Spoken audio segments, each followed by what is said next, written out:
Митингтерден коркпойбуз. Жеке кызыкчылыктарын ишке ашырыш үчүн митингге чыккандарды көрүп, качып же жашынып отуруп алчу мен эмесмин. Президент Садыр Жапаров Бекназаровго жана митинг уюштургузу келгендерге жооп берди.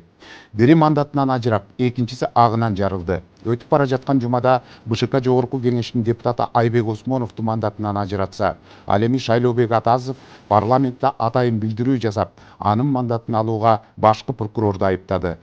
Кыргызстанда 2023 жылы турак жай алуу үчүн 38.209 адам мамлекеттик ипотекалык компанияга кезекке турган.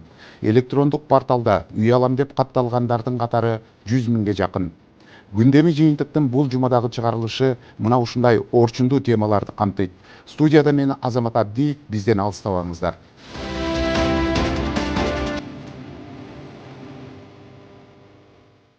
Өтүп бара жаткан жумада улуу Рамазан айы башталды. Өлкө башчысы кыргызстандыктарды ыйык ороз айынын башталышы менен куттуктап, ишембиде Бишкектеги Борбордук мечитке барып, момун мусулмандарга ооз ачар уюштурду. Аны улай эле президент билим берүү министрлигине мектептерде уюлдук телефондорду колдонууга тыюу салуу талабын койду. Бул кадам билим берүүнүн сапатын жакшыртууга өбөлгө болот дейт адистер. Соттук териштирүүлөрдүн созулуп кетишине камактагылардын өздөрү күнөөлүү. Жогорку соттун төрагасы Замирбек Базарбеков Кемпирабад иши боюнча сындарга жооп берди. Ал ортодо мурдага айыл чарба министри Эркинбек Чодуев жер сатууга шектелип кармалса, камактагы саясатчы Равшан Жээнбековдун Эдельвейс тур эс алуу жайы мамлекетке ыктыярдуу түрдө кайтарылды. Кыргызстандын сыймыгы Балбан кыз Айсулуу Тыныбекова дүйнөлүк күрөш уюмунун версиясы боюнча биринчи орунга чыкты. Өтүп бара жаткан жумада мындан башка да кандай жаңылыктар жүз берди? Жума хроникасы кенен токтолсун.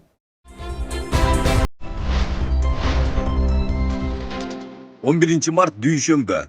11 мартта Рамазан айы башталды. Өлкө башчысы кыргызстандыктарды ыйык ороз айынын башталышы менен куттуктады.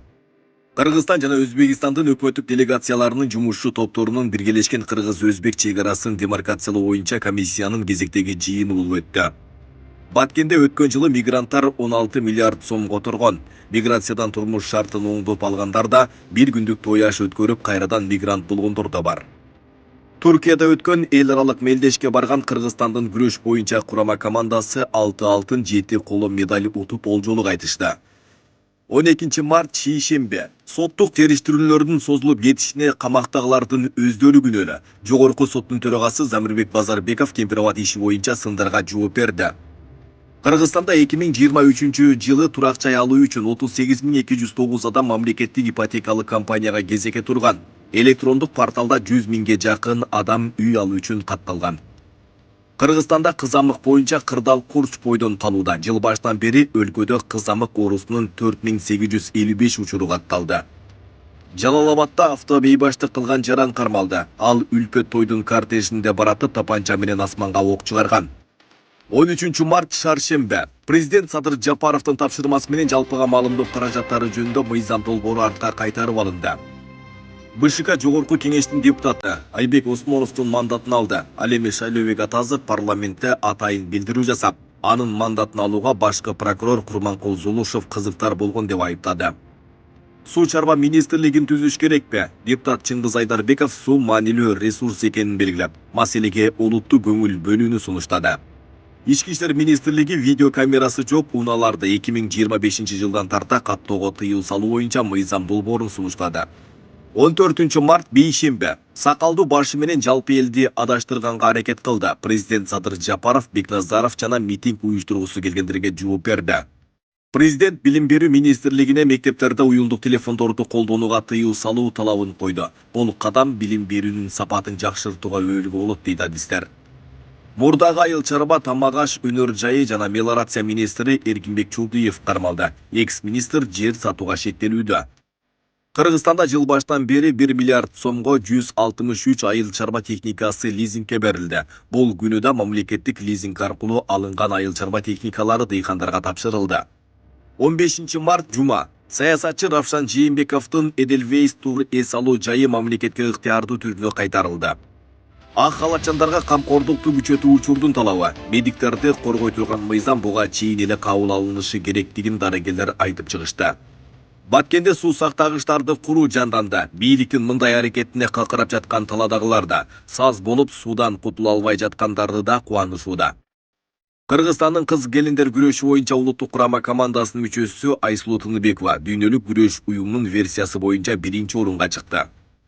Президент Садыр Жапаров Бишкек шаарындагы Имам Сарахси мечитинде шам намазын окуп, мечитке келгендер үчүн ооз ачар өткөрдү.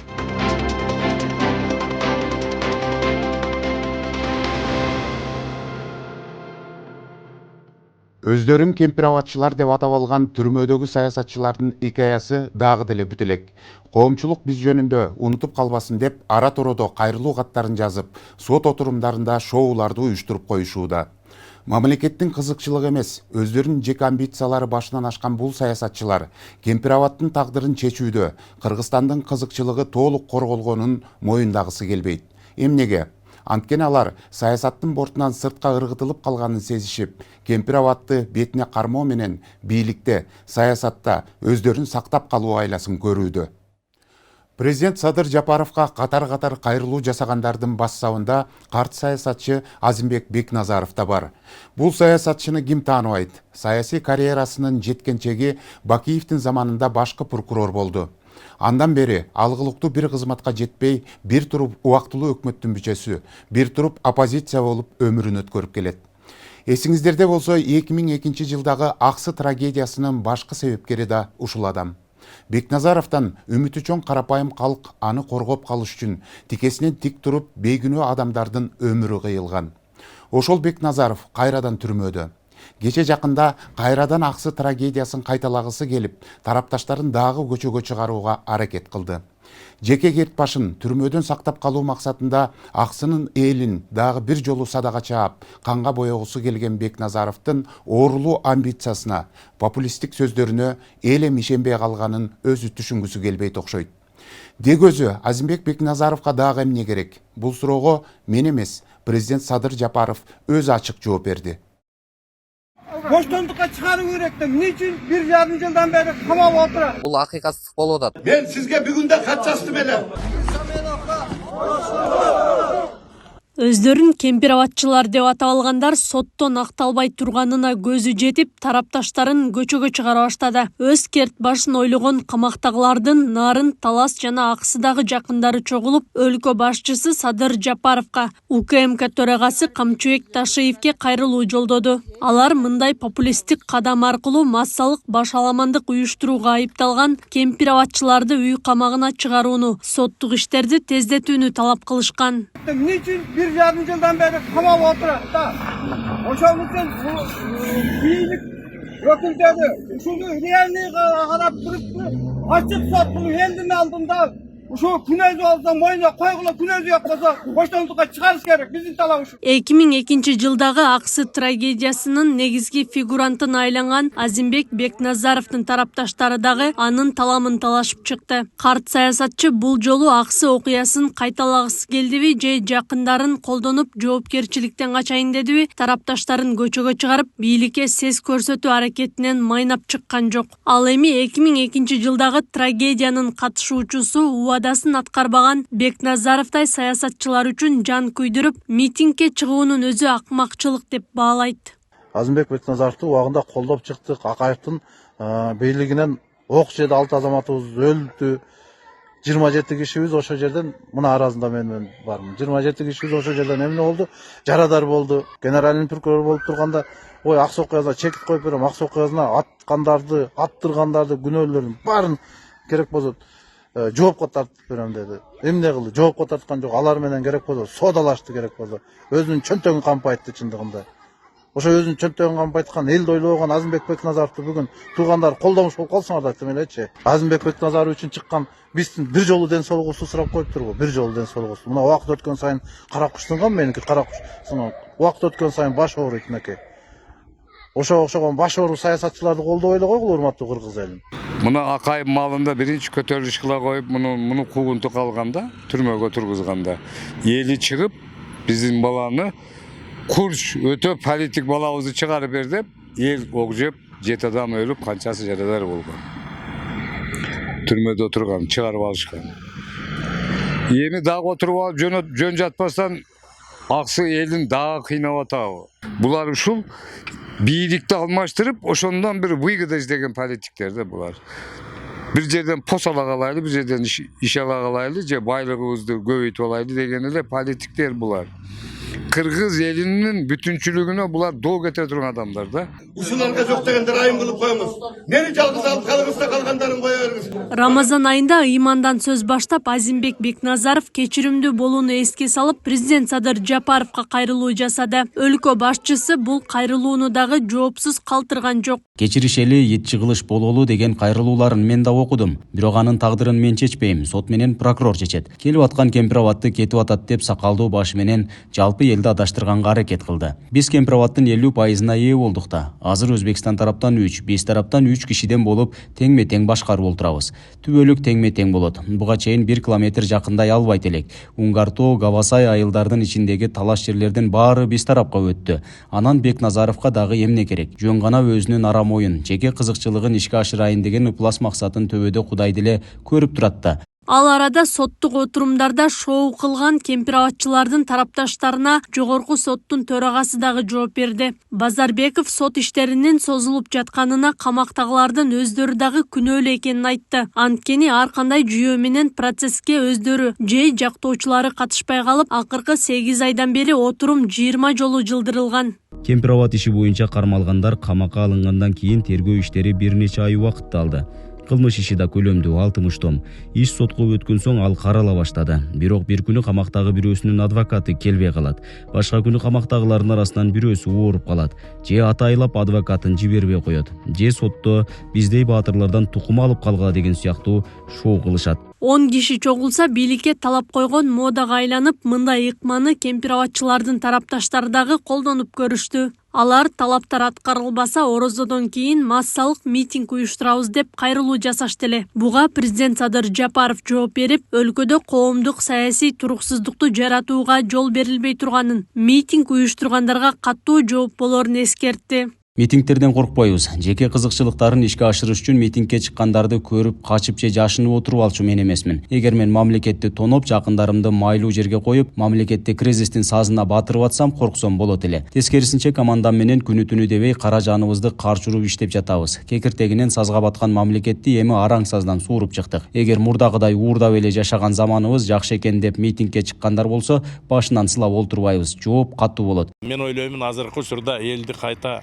удургутуп ушундай митингге чыгаруу маселеси бул Бекназаров үчүн деле, башка Бекназаровдун айланасындагы жактоочулар үчүн деле жакшы аброй алып келбейт. Себеби дегенде кыргыз эли, жалпы Кыргызстанда жашаган бардык эл, бардыгынын ичинде бардык улуттар көрүп билип турат. Садыр Нуркожоевич менен Камчыбек Кыдыршаевичтин элге кылып аткан бүгүнкү өнүгүүлөрдү көрө албаган адам, ал адам эч нерсе көрбөгөн адам да.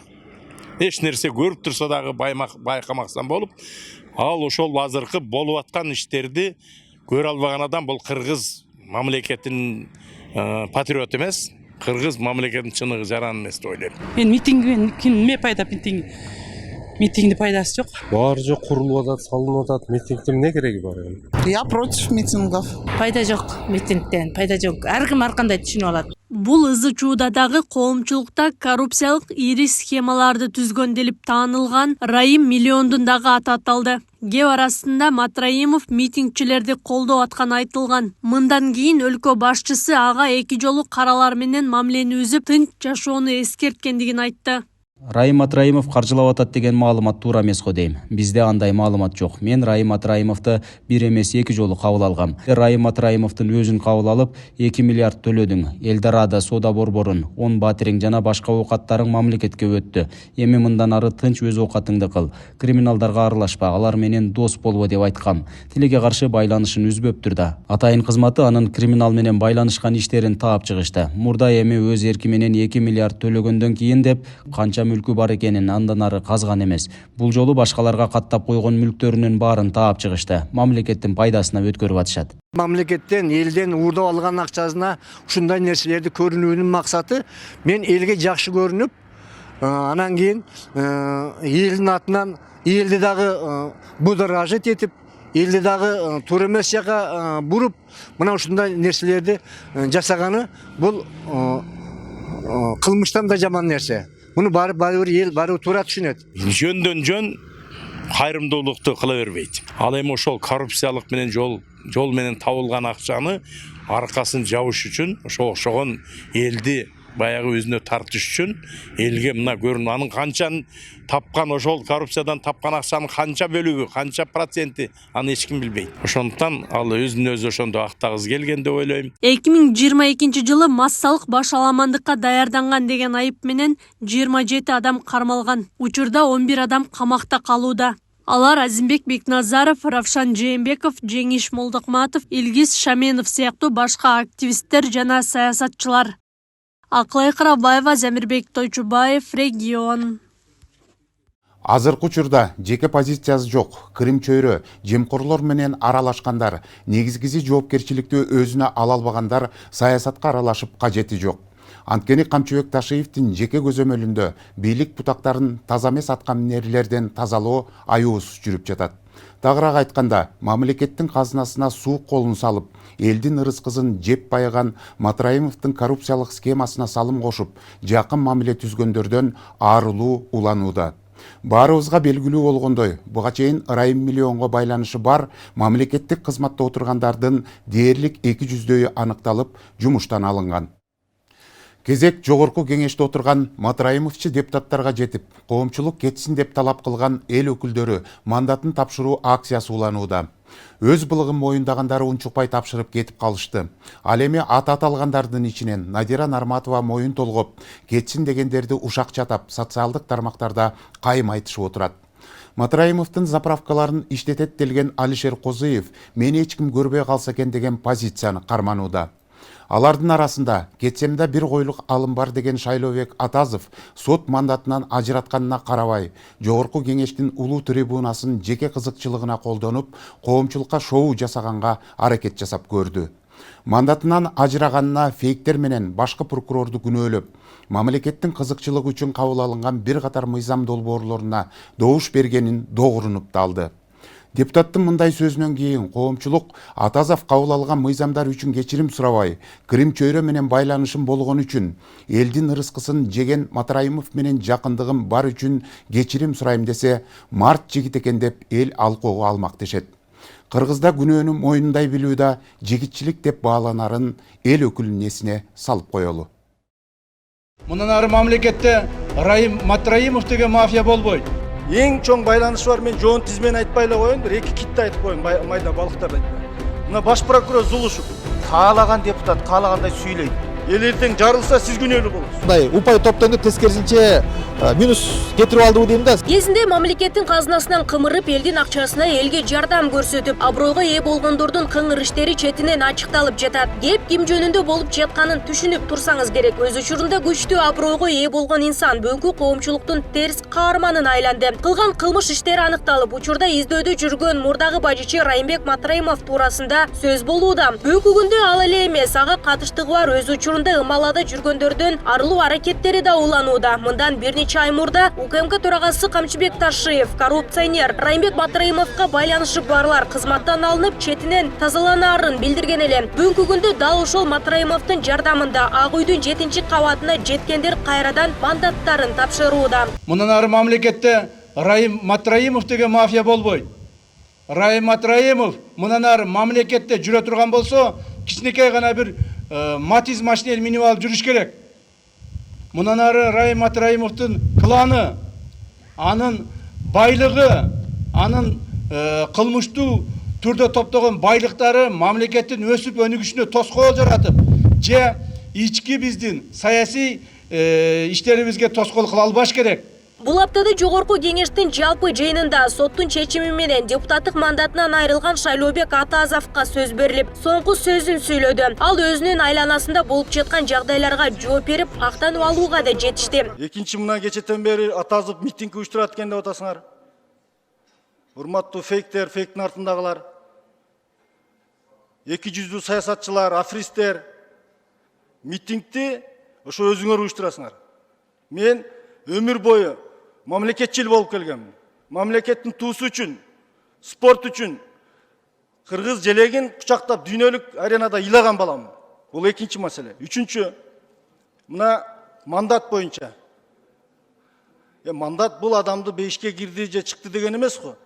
Мандаты жоқ деле элдин арасында кызмат кылса болот. Атазовдун жалпы журттан кечирим сурап айтарын айтып алганы анын коомчулуктан упай топтоо аракети деп бааланууда. Кезинде жогорку кеңештин депутаты болуп турганда колдоого алган мыйзамдарды эми мынтип мандатынан ажыраган кезде мамлекеттин саясаты үчүн добуш бергем деп актануусу Атазовдун анық жүзүн ашкерлегендей. Анткени анын бул аракети коомчулук тарабынан тескерисинче тепкиге алынды. Добуш бергени үчүн эмес, Крим чөйрө менен аралашып жүргөнү үчүн, Матраимов менен байланышы болгон үчүн Кыргыз элинен кечирим сураса болмок дешет айрым серепчилер. Мен айтайын деген шайлоо кичине баягы ОПГ деп баягы неме кылтасыңар го, ошону неме кылып айтууга болот. Кришка менен азыр мага келип мага эле неме болуп атат. Шашакта чын. Анан милиция иштебей атат, анан мына тудун деп баягы журналисттер баягы немелер кришка менен баягы неме болуп кетти. Чын. Түшүндүң да. Мен жаш балдарын эле өздөрүн эле разведка өзү шаарга чыгарган. Иш бүткөндөн кийин кечирим тураш бул туура эмес. Бекеринен айтылбайт кыргыздарда. Жол кеткен соң кылычыңы ташка чаап отур деп. Азыр атасынын немеси ошо макалда айткандай кылычын ташка чаап отур. Упай топтонду тескерисинче минус кетирип алдыбы дейм да, себеби бул жактан энесин да кошуп алды. Анткени деген баягы жигиттин сөзөлгүчү деп коет. Бул эгерде ошол жерден баягы биздеги жана байрак боюнча көтөрүлгөн маселелерде ошондой эле тиги казино маселеси көтөрүлгөндө мен добушумду байкабай берип алыптырмын, жаңылып алыптырмын деп атпайбы? Бул эл өкүлү, эл ошого ишенип жөнөттү. Эгерде жакпаган мыйзам долбоорлору болсо, бул ошол жерден өзүнүн позициясын көрсөтүш керек болчу. Анан ал жерден өзүнүн позициясын көрсөтө албагандан кийин, түштөн кийин баягы өзүнө баягы мындай бир кандай десем бир мүшкүл түшкөндө, анан агынан жарылып актаныштын кажети жок. Атазов мындан бир нече күн мурда жеке Facebook баракчасы аркылуу мамлекеттик түзүлүшкө сокку уруп жаткан саясий топтор пайда болгонун билдирген. Ал сүлкүлдөгөн сүмбүлдөр роль ойноп жатканын, алардын атын ачыктоого убакыт жеткенин жазган болчу. Андан соң жогорку кеңештеги билдирүүсүндө учурдагы президенттин айланасында саясий бурмалоо аракеттери көрүлүп, туура эмес маалыматтарды жеткирип жатышканын айтып, өзү айткан сүмбүлдөрдүн атын ачык айтты. Урматтуу кыргыз элим, бул Матраимов менен байланыш жок, кайсы саясатчы бар азыр? Мен кыргыз спортун көтөрүш үчүн Матраимовго чейин дагы өтө көп адамдар менен байланышкан. Кыргыз спортчуларына көп нерсе керек экен, өкмөттөн сырткары. Эң чоң байланышы бар, мен жоон тизмени айтпай эле коеюн, бир эки китти айтып коеюн, майда балыктарды айтпай. Мына баш прокурор Зулушев, сиз өзүңүз кандосу болуп, уча тартып, туулган күнүңүздө Райым Досумбекке чейин жебей турган деп отурбадыңыз беле? Сиз Зулуш мына 3 жылдан бери отурасыз прокурор болуп. Көрбөй калдыңыз бегер, чоң кылмышкер болгон болсо ал киши. Кече муфтиятты ачып атканда эле кармалып албайсыз беле? Мына баш прокуратурада $700 000 алып, казино ойноп отурат, сейфтен алып чыгып. Ошол үчүн да моралдык акыңыз жок болчу ошол жерде отурган. Ал эми башкы прокурор Курманкул Зулушевдин Раймбек Матраимовго чын эле байланышы бар болсо, өз арызы менен кызматтан кетиши керек деп белгиленет. Бул жерде бийликтин ээси карапайым эл алдында ошол экилер чын болсо, чындыгында калгандары да чыгып кала электе же видеолору дагы далилденип Facebookка чыга электе. Мен ойлойм, эгерде эмете турган болсо, моралдык укуктарын өздөрү эле сезип, арыздарын жазып, ооба туура мен чай ичип калдым эле деп баягы жакшылыкты көргөндө чайын чок ичип жүрүп, анан мындайга келгенде мен Райымды тааныбайм дебей, баягы эркекче адамча акырын өздөрү мындай кете берсе деп ойлойм да. Атазов бул билдирүүсүнөн кийин жогорку кеңештин төрагасы Нурланбек Шакиевке кайрылып, парламент депутаттарын коргоого чакырды. Төрага Шакиев эл өкүлдөрүнө эч кандай тоскоолдуктар жана чектөөлөр жок экенин белгилеп, депутаттар оюн эркин айтып, каалаган маселесин көтөрө алаарын билдирди. Сизди бул жерде сөз бербей, сүйлөтпөй койгон эч ким жок, азырда калышынча сүйлөдүңүз. Бул дагы парламенттик демократиянын бир ачык көрүнүшү. Açık görünüşü. Siz söz suradınız, berdik. Kağlagan deputat, kağlagандай süyleyt. Süylöp gelip atat. Hiç kimden oğuzun tıyıp mikrofonunu öçürgön jokpuz. Kim emneni süylöse süyleyt. себеби эл сүйлөйт деп шайлаган. Сөз эркиндиги эч кандай кыкындырып, муундурулбастан ачык эле керек болсо жогорку кеңештин парламентинде ушундай сөз эркиндиги үчүн ушундай мүмкүнчүлүк бериле тургандыгы бул айдан ачык көрүнүп калды да. Анан ошол жерде болгон ичиндеги оюн ачык элге айтып алды. Анан эми мен Шайлообек атасы жөнүндө көрүп жүрөм, угуп жүрөм. Мен аны тиги райымдан канча алып, кимге берип, кантип депутат болуп келгенин билбейт экенмин. Аны аныктай турган органдар бар. Менин бир эле айта тургандыгым, ошол Шайлообек Атазов өзү ушул нерсени айтып атып, өзү дагы ошо баягы эрегиштен эрөлөт болуп, ошол Райым Матраимов менен кандай адамдардын байланышы бар, кимдер бар экендигин дагы көптөгөн сырларды мындай ачып кое тургандыгы айдан ачык көрүнүп калды да. Мына эми чет-чек элдерин айтып атпайбы? Ошондой эле Шайлообек Атазов президент Садыр Жапаровго жолугууга мүмкүн болбой жатканын айтып, нааразычылыгын билдирди. Анын бул билдирүүсүнө байланыштуу мамлекет башчысынын кезектеги кабар маалымат агенттигине берген маегинде суроо узатылды. Ага президент мындайча жооп берген. Депутат Шайлообек Атазов президент кабыл албайт деген нааразычылыгын билдирди. Бул боюнча пикириңиз? Мен депутаттарды эле эмес, элдин баарын кабыл алып жүрөм. Аксы окуясынан баштап апрель, июнь, октябрь окуяларында жабыр тарткандарды, аксакал, көксакалдарды кабыл алдым. Баарына сылык мамиле жасайм, эскертем. Анан эле менин эскертүүмө көңүл бурушпаса өздөрүнөн көрүшсүн. Ошол эле учурда эл өкүлү Айбек Осмонов да 13 марттагы жогорку кеңештин жалпы жыйынына катышты. Атазовтай трибунага чыгып, агынан жарылбаса да, көптүн катарында жыйынга көз салып отурду. Андан көп өтпөй Айбек Осмонов мандатын тапшыруу үчүн арыз жазганы кабарланды. Ал эми БШК анын арызын канааттандырып, мөөнөтүнөн мурда депутаттык мандатынан ажыратты. Ошол эл өкүлдөр коомчулуктарды баягындай ажырымдарга, анан бири-бирине мындай кайшылыктарга жеткирбей, жеңил деме кылып берсе жакшы болмок. Эгерде ушундай ишти татаалдаштырып, коомчулук турмушту татаалдаштыра турган болсо, мен билем, президент Садыр Нуркожоевдун колунда жогорку кеңешти таркатуу мындай полномочиясы бар. Эгерде бул 7-чи чакырылыш жалпы тарап кетсе деле, бул өлкөбүздө чоң кайгы эмес. 8-чи жаңы жаш, анан социалдык инновацияны түшүнгөн, мыйзам түшүнгөн, анан китепти көп окуган, коомдук турмушту жакшы билген жаңы эл өкүлдөр келе берет. Бул менен бир мандат менен кыргыз элинин бир мындай рызкысы кемип калбайт.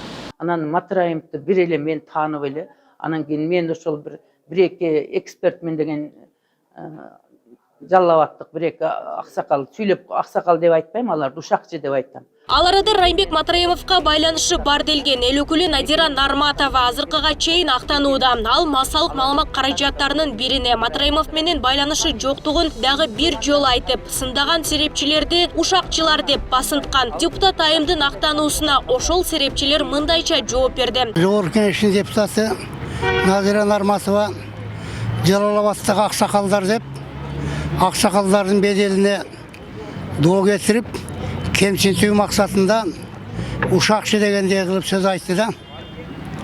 Эми бул эл өкүлүнүн айткан сөзүн Жалал-Абад областында 1.300.000 калк бар. Анын бир 20% аксакал болгондо дагы канча аксакал жашайт. Бул аксакалдар ал эл өкүлдөрү жаш кезде, балким төрө электе ошол сайыздын убагында иштеп, бу Кыргызстанга эмгеги сиңген аксакалдар.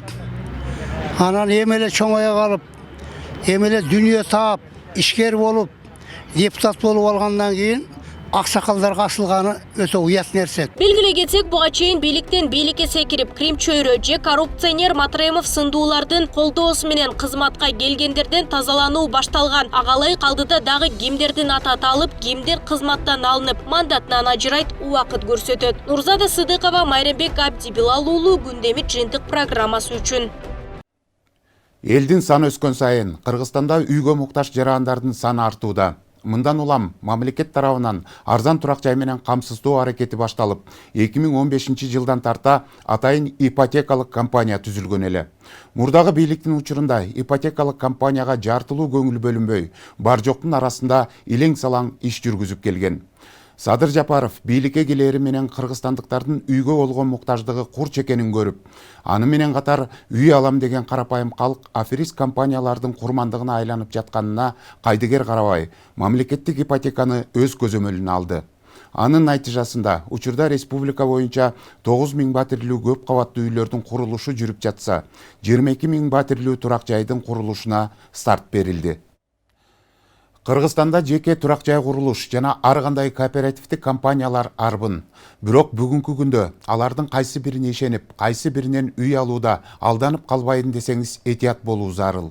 Анткени курулуш компаниялардын туткунуна кабылып, акчасына күйүп кеткендер али күнгө чейин көз жашын көлдөй төгүп жүрүшөт.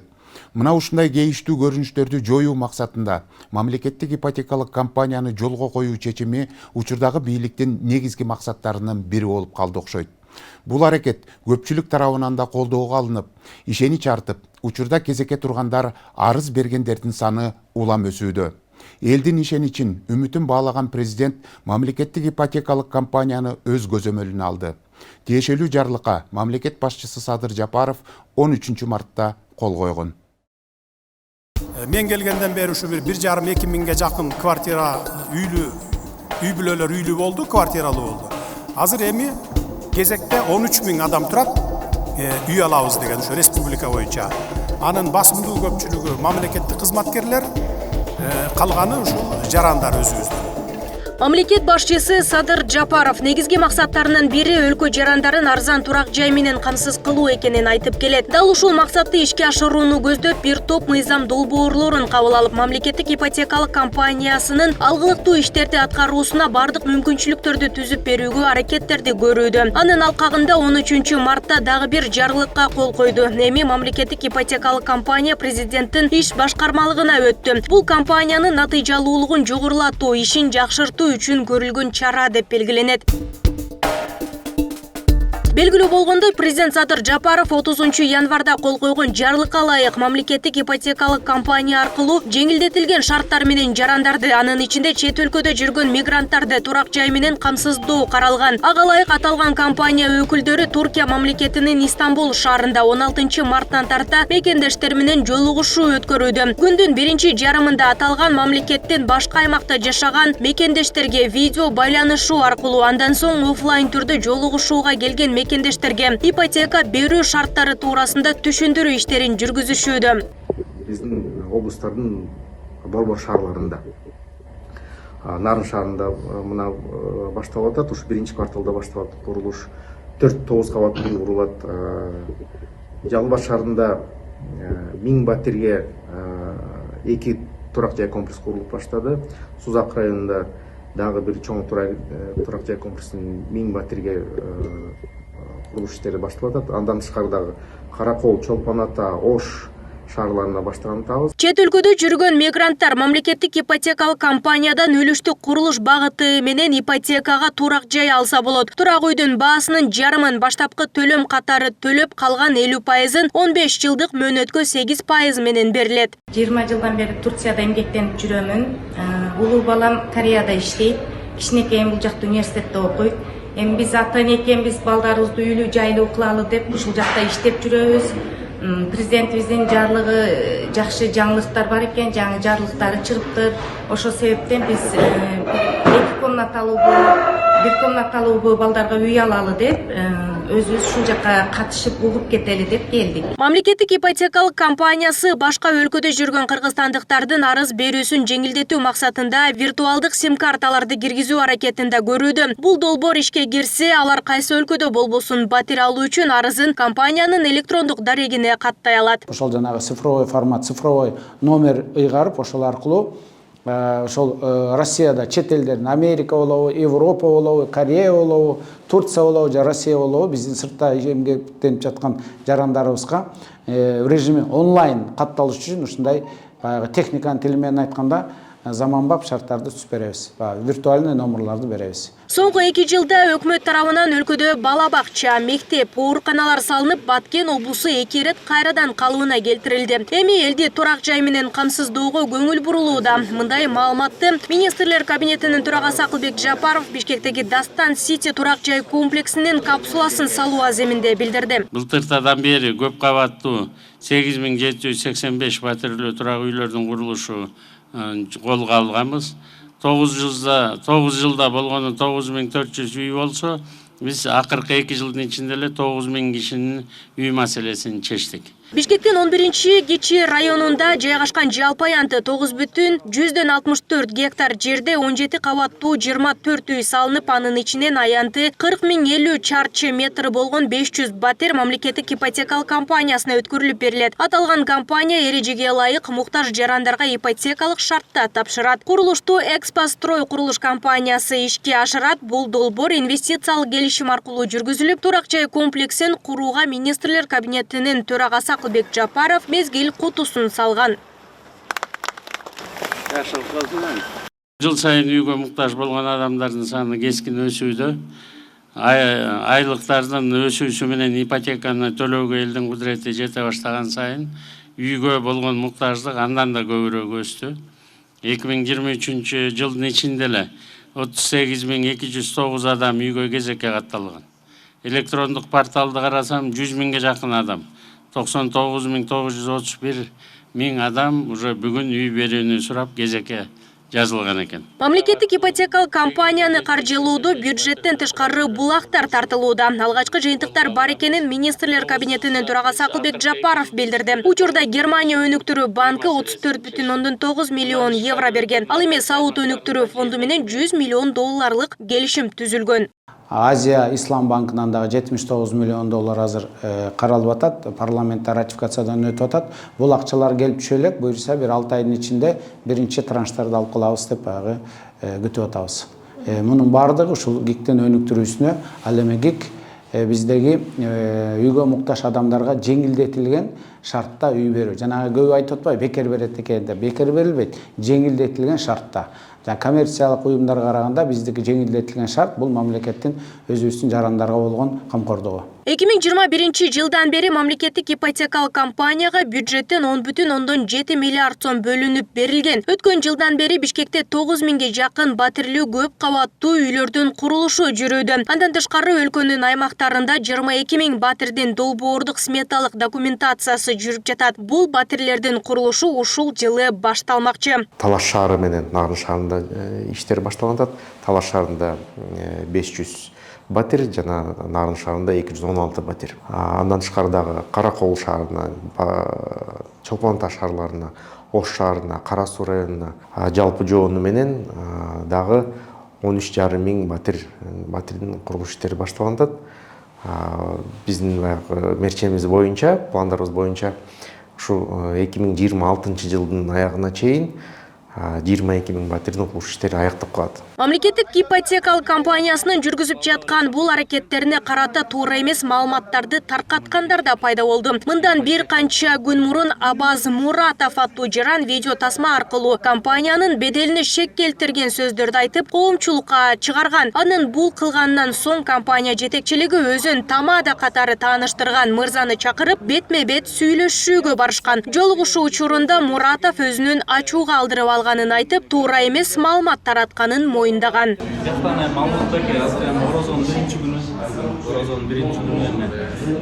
Туура эмес бул жактан түшүндүргөн жактан дагы туура эмес түшүнүп алып, мен дагы ызаланып, ачуулук менен эле барды. Сонун настрой менен келип эле бияк туура эмес түшүндүрүп алыптыр. Мен туура эмес түшүнүп алып эле ошондон эле ызалыктан эле ичип күйүп кеткенден эле ошол видеону тартып койгом да. Анан артында эч кандай мындай азыркы саясатты мындай колдобогон, ушундай сиздердин наоборот ишиңиздерге биз сүйүнүп, аябай кубанып, толкунданып эме кылабыз. Ошондой ой менен келип анан туура эмес түшүнүп алыптырмын. Мен просто бул жакта туура эмес түшүнүп алыптырмын. Мен ушундай ой менен чыгып кетти да. Анан ишиңди экинчи эмоция калтырбайлы. Ал арада мамлекеттин калкты арзан турак жай менен камсыз кылуу аракети колдоого алынууда. Учурда ар кандай жеке курулуш же кооперативден алданып, алардын курмандыгына айлангандар көбөйүп, коомдун кооптонуусуна кептеди. Мындай кырдаалдан соң коомчулук мамлекеттин бул кадамы ишенимдүү болот деген үмүттө. Ал жакшы нерсе болчу да, жакшы өрөлгө, мисалы үчүн баарыбызга ошентип мамлекетке алданбай, баарын тапкан акчасын талаа кетирбей үйлүү болсо жакшы да, канча адамдар күйүп кетет. Кана эми өкмөт ошентип баарыбызга эле үй кылып берсе, ипотека жолунда болсо делечимби?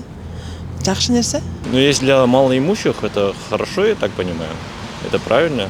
Малоимущий нуждается, надо строить. А мошенничество — это плохо, надо его грамотно пресекать. С головой надо подходить москвичам, да? Но если это легально, а завтра если не выселят, потому что мы видели, каждый президент говорит, бистики легально, после них выселяют. Bizde adam көчөдөгө калып. Так что сначала можно ли им поверить? Мен ите балдарым акчасын алып мына үйдү берип албай качып жүрүшөт. Өзбекстанда качып жүрөт бирөөсү. Бирөөсү камакта жатат. Акчаны эч кимге төлөй албай жүрбөйт. 650 000 төлөнгөн. Ошону бере албай жүрөт. Бир эле биз эмес, көп кишинин баарын алдап койгон. Мына келем, ана келем берем дейт, келбейт. Эми жакшы, албетте жакшы, бирок ошонун доступный элдерге жеткенин да жакшыраак текшерип коюшса жакшы болот эле да. Жеке оюм жакшы, чын эле ошондой болсо, чын эле арзан болуп, чын эле ушу жаштар үй алып алса сонун эле болмок. Бирок билбейм, ишенич анча болбой турат да. Болуп калса жакшы эле, оюм жакшы. Белгилесе, Кыргызстанда 2023 жылы 38.209 адам мамлекеттик ипотекалык компанияга кезекке турган. Ал эми ушул тапта электрондук портал аркылуу дээрлик 100 000ге жакын адам арыз берген. Мамлекеттик ипотекалык компания 2015 жылы өкмөттүн демилгеси менен элди турак жай алуу мүмкүнчүлүгүн жогорулатуу максатында түзүлгөн. Андан бери аталган компания аркылуу дээрлик 9 000дей адам үйлүү болгон. Нурзада Сыдыкова, Майрамбек Абдибилалуулу, Күндөмү жыйынтык программасы үчүн. Мына ушундай өзөктүү материалдар менен программабызды жыйынтыктайбыз. Күндөмү жыйынтыктын акыркы кабарлары Регион телеканалынын социалдык тармактагы баракчаларына да жайгаштырылды. Студияда мен Азамат Абдиев болдум. Кайрадан бир аптадан соң амандыкта көрүшөлү.